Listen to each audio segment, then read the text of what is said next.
اور اللہ تیری بارگاہ میں محمد کی رحمت کا واسطہ دیتے ہیں، اس کا وسیلہ پیش کرتے ہیں، اللہ معاف فرمانا، تو انشاءاللہ اللہ معاف فرمانے والا ہے۔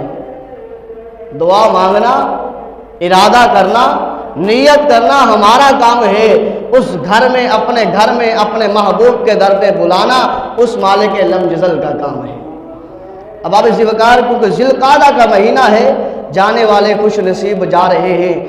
اور حسرتیں رکھنے والے، تڑپنے والے، مچلنے والے آج بھی گھروں میں مسجدوں میں بیٹھ کر مچل اور تڑپ رہے ہیں۔ دل میں آرزو ہے، تمنا ہے کہ باری تعالیٰ ہمارے پاس بھی کوئی ایسا مال ہو، دولت ہو، یا کوئی طریقہ یا کوئی سروکار ہو کہ ہم بھی تیرے گھر پہنچ جائیں، تیرے محبوب کے روزے پر پہنچ جائیں، اور جالی کو چوم کر اور جھوم کر درود و سلام کی بھی کثرت کریں، اور تیری بارگاہ میں دعائیں بھی کریں اور التجائیں بھی کریں۔